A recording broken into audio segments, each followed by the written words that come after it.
Hello students. आज का भी जो हमारा प्रश्न है, जैसे हमने आपको अब कल बताया था कि अब हम न्यूमेरिकल जो है कुछ वीडियो हमारे पास अगले जो वीडियो हैं बोर्ड एग्जाम तक ऐसे ही वीडियो पढ़ेंगे जो जिनमें वो न्यूमेरिकल्स को हम सॉल्व करेंगे जो बोर्ड एग्जाम के लिए इम्पोर्टेंट हैं या बोर्ड एग्जाम्स में आ चुके हैं। खास तौर पे जो हिंदी मीडियम के बोर्ड्स हैं उनके लिए उनको फोकस करके ये वीडियो बनाए गए हैं, न्यूमेरिकल उन्हीं से संबंधित है। तो आज का जो देखिए हमारे पास न्यूमेरिकल है वो ये है को दो इलेक्ट्रिक बल्ब हैं, उनमें समान धातु है। ठीक है, जो जिस मटेरियल के बने हुए जिस मेटल के बने हुए हैं बल्ब में जो टंगस्टन लगा हुआ है उसमें एलिमेंट फिलामेंट जो लगा रहता है उसका मटेरियल सेम है। ठीक है, यानी वैसे भी टंगस्टन के बनते हैं तो टंगस्टन लगा हुआ है, उससे मतलब खैर नहीं भी है। यहाँ पर सीधे ध्यान रखिएगा, उसमें जो फिलामेंट लगा हुआ है उसमें जो तंतु लगा हुआ है, तंतु बोलते हैं फिलामेंट, जो लगा हुआ है उसका मटेरियल सेम है। मटेरियल सेम हो जाने का मतलब क्या है कि आपका जो रो होता है वो सेम रहेगा, दोनों के लिए रो सेम हो जाएगा। ठीक है, उसके बाद जो है देखिए अगला आगे क्या दिया है कि समान लंबाई है, यानी जो फिलामेंट में वायर लगा हुआ है उसकी लंबाई भी सेम दी हुई है, यानी एल भी सेम हो गया, रो भी सेम हो गया।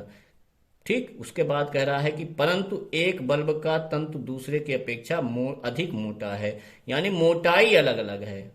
ठीक है ना, तो पहले की कुछ हम मान लेंगे, दूसरे की कुछ मान लेंगे और एक तरफ लिख देंगे कि एक का मान लिया जो है ज्यादा मोटा है तो वहां पर ग्रेटर देन स्मॉलर देन का वैल्यू। तो ए जो एरिया ऑफ क्रॉस सेक्शन, मोटाई का मतलब क्या होगा, ये जो जिस तार है, जिस भाई जो वायर मेटल लगा हुआ है तार वगैरह ही होगा, तो तार की जो मोटाई है, ये जो मोटाई होती है ये जो है दोनों की अलग अलग, यानी एरिया ऑफ क्रॉस सेक्शन आप कहते हैं जिसको जो है ए जो है रिप्रेजेंट करते हैं, वो दोनों का अलग अलग है। ठीक, बस यही अंतर है, बाकी दोनों में सेम है। और कह रहा है दो बल्बों को वोल्टेज समान हो, वोल्टेज भी समान दे दिया है, तो किस बल्ब की सामर्थ्य अधिक होगी, यानी कि जो है वोल्ट वी भी हम सेम दे रहे हैं, सब कुछ सेम है, केवल ए डिफरेंट है, तो हम इसको जो है कैसे कैलकुलेट करेंगे। ठीक है, तो सबसे पहले लिख लेते हैं कि कुछ चीजें हम अपनी तरफ से मान लेते हैं, जैसे चूंकि दो बल्ब हैं तो दोनों के लिए अलग अलग पहले मान लेते हैं। तो सबसे पहले लिखेंगे माना, माना ये जो फर्स्ट प्रथम बल्ब के लिए, ठीक है, पहले बल्ब का, पहले बल्ब के लिए, ठीक, ये मान लिए क्या क्या चीजें माननी हमको, प्रतिरोध, ठीक, पूछा ना सामर्थ्य अधिक किसकी होगी, 20 दे दिया है, यहां से हम क्या निकाल सकते हैं, प्रतिरोध ही निकाल सकते हैं। तो प्रतिरोध, इसलिए मान लिया प्रतिरोध, प्रतिरोध बराबर R1। ठीक, बाकी चीजें ऐसे लिखे ले रहे हैं। तंतु की लंबाई, तंतु की लंबाई बराबर L1। ठीक, धातु का यहाँ पे प्रतिरोधकता लिख सकते हैं, खैर लिख दिया है, तो बात दोनों समान धातु हैं तो फिर से प्रतिरोधकता जो है बार बार वही लिख लेंगे, या चाहो तो लिखिए चाहे तो ना लिखिए, बाल हम सीधे मोटाई लिख ले हैं, तंतु की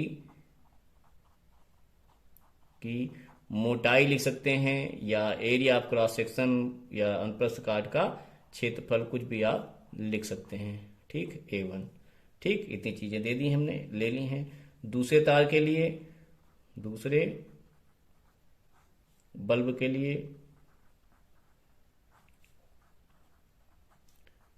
ये भी मान ही रहे हैं। ये मान लिया जो है प्रतिरोध हो गया R2, प्रतिरोध हो गया कितना, ये मान लिया R2 है। ठीक है, तंतु की लंबाई, तंतु की लंबाई ये है L2, और हमको मालूम है सेम लंबाई की है तो ये किसके बराबर हो जाएगा, L1 के बराबर ही हो जाएगा। ठीक है, अच्छा दूसरा जो है, चलिए अभी मानते नहीं, इसको बाद में हम लिखेंगे जब कैलकुलेट करेंगे, अब इसको यहाँ पे छोड़ दे रहे हैं। ठीक है, और तंतु की मोटाई, तंतु की मोटाई दूसरे वाले की A2 हो गया। ठीक, अब हम दोनों बल्बों के लिए क्या लिखेंगे, प्रथम बल्ब के लिए लिखेंगे, हाँ प्रथम बल्ब के लिए सूत्र लिख लीजिए, बल्ब के लिए क्या बनेगा, R1 बराबर रो, ठीक है, L1 अपॉन A1 और ये रो 1। ठीक, दूसरे बल्ब के लिए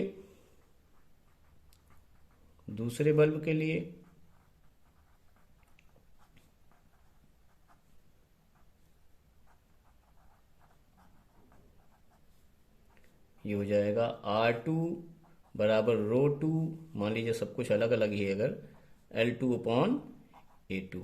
ठीक, अब यहां से जो है हम इसको आगे पैसे नीचे लिखेंगे, जगह कम है तो हम थोड़ा सा इसी पेज में पूरा कंप्लीट करने की कोशिश कर रहे हैं। तो अब हम यहां से निकालेंगे, पहले तो हम यहां लिख लेते हैं माना, कि किसको हम मोटा मान रहे हैं। तो कह रहा है पहले के पे, मतलब एक बल्ब की दूसरे की अपेक्षा, तो चलो पहले वाले को ही मोटा मान लेते हैं। आप किसी को मान सकते हैं, A1 ग्रेटर देन A2 मान सकते हैं, A2 ग्रेटर देन A1 मान सकते हैं, जैसे माने उसी हिसाब से आपको आंसर अपना भाषा लिखनी पड़ेगी। तो मान लिया आप कह रहा है एक बल्ब का है, तो पहला को चलो मान लीजिए मोटा है, तो पहला बल्ब का मान लीजिए है मोटाई ज्यादा है A2 की अपेक्षा। ठीक है ना, बात समझ में? चलिए अब ठीक है, तो ये चीज चलिए यहाँ लिख लेते हैं। अब यहाँ लिखिए, अब R1 बटे R2 लिखिए, कितना होगा R1 बटे R2। हमको मालूम है रो 1 L1 बटे A1 और रो 2 L1 बटे L2 बटे A2। अब हमको मालूम है धातु दोनों का समान है, मटेरियल सेम है, तो रो 1 और रो 2 क्या हो जाएंगे, समान हो जाएंगे। तो यहां पे हम सीधे रो लिख सकते हैं। ठीक, दोनों की लंबाई कह रहा है समान है, तो लंबाई दोनों की समान हो जाएगी। तो मान लो दोनों के लिए L मान लिया, मोटाई अलग अलग है तो मोटाई को परिवर्तित नहीं करेंगे। ठीक है, और यहाँ पे भी मान ली समान है, तो जो रो 1 है वही रो 2 है, वही उसी को रो मान लिया। यहाँ पे L लिख लिया, यहाँ पे A2 लिख लिया, यहाँ पे लिख लिया, चूंकि रो 1 बराबर रो 2 बराबर रो, और यहाँ लिख लेंगे मान, ये चीज मान है कि दोनों का रो ही है। ठीक, ऐसे ही L1 बराबर L2 है, और उसी को हमने क्या मान लिया, L, ये भी यहाँ पे माना। ठीक, तो हम देखते हैं रो से रो कैंसिल हो जाएगा, L से L कैंसिल हो जाएगा। ठीक, और फिर हम क्या देखेंगे, हमारे पास जो आंसर आएगा वो A2 अपॉन A1। ये देखिए डिनोमिनेटर का डिनोमिनेटर, यानी हर का हर है तो वो हो जाएगा अंश, A2 बटे A1 हमको प्राप्त हो जाएगा। तो ये जो R1 बटे R2 आप कह सकते हो, R1 बटे R2 है, ये हमको A2 बटे A1 मिलेगा। ठीक, अब हमको मालूम है कि देखिए A1 A2 से बड़ा है, यानी ये चीज जो है यहाँ पे डिनोमिनेटर बड़ा है, हर जो है बड़ा है, अंश छोटा है, देख रहे हैं ना यहाँ से।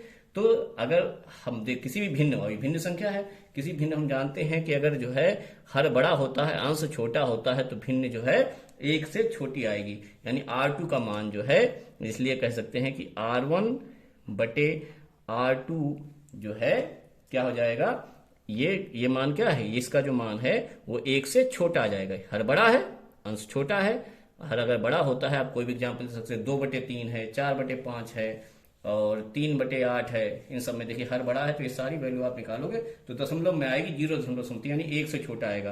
तो ये यानी कि जो मान है वो एक से छोटा आ गया। ठीक है ना, एक से छोटा आया। एक से छोटे आने का मतलब क्या है कि ये R2 आप इधर ले जाएंगे तो R1 is less than R2 हो जाएगा, यानी रेजिस्टेंस जो पहले वाले का वो कम, यानी जिसकी मोटाई ज्यादा है उसका प्रतिरोध कम होगा। ठीक, अब प्रतिरोध कम होगा तो हमको मालूम है कि अगर वोल्टेज समान है, ध्यान रखिएगा यहाँ पे वोल्टेज समान दी गई, अगर धारा समान होगी तो हम I²R, समझ की बात कर रहा है ना, तो I²R फार्मूला लगाएंगे, लेकिन वोल्टेज यहां समान दिया है तो V, R और P वाला फार्मूला हम लगाएंगे। ठीक है, तो अब यहां पे लिखेंगे P1, इसलिए P1 बटे P2, यानी पावर, P का मतलब है पावर, बट बराबर क्या होगा, V² अपॉन R। 1 2 है तो इसको 1 मान लेंगे और इसको V² अपॉन R2 मान लेंगे। ये हमको मालूम है कि वोल्टेज समान है तो इसलिए दोनों दो जगह V रखा है। ध्यान रखिए फिर से अगर यहाँ पर धारा समान दी हुई है तो हम I²R वाला फार्मूला लगाएंगे, इस चीज को यहाँ पे ध्यान रखिएगा। अब P1 P2 में ही संबंध निकाल, किसकी अधिक होगी तो संबंध निकालना है, ग्रेटर देन स्मॉलर देन। तो हम देखेंगे कि क्यों पूछा है, तो क्यों का ही पूरा ये कारण क्यों का ही चल रहा है। तो हम देखेंगे बी स्क्वायर से बी स्क्वायर कैंसिल हो गया, ये हर का हर तो ऊपर चला आएगा, तो ये आ जाएगा R2/R1। ठीक है। अब हमको मालूम है कि ये जो वैल्यू है, फिर से अब देखिए यहाँ पे कि अब ये देखिए कि R2, देखिए R1 बड़ा है ना, R1 छोटा है, R2 बड़ा है, तो ये बड़ा है, ये बड़ा है, ये छोटा है, देख रहे हैं ना। तो ये वैल्यू अंश बड़ा हो गया, अंश बड़ा हो गया, हर छोटा हो गया। अंश बड़ा है तो जाहिर सी बात है भिन्न का मान 1 से ज्यादा हो जाएगा, तो हम कह सकते हैं इसलिए P1/P2 का जो मान है वो 1 से ग्रेटर आएगा। तो इसीलिए हमारा पास जो है P1 का मान ग्रेटर देन P2 मिल जाएगा। तो हम कह सकते हैं कि जो पहला वाला बल्ब है जिसकी मोटाई ज्यादा है वो पावर ज्यादा खर्च करेगा अगर वोल्टेज समान आ रहा है तो। ठीक है, और आज के लिए इतना ही, धन्यवाद।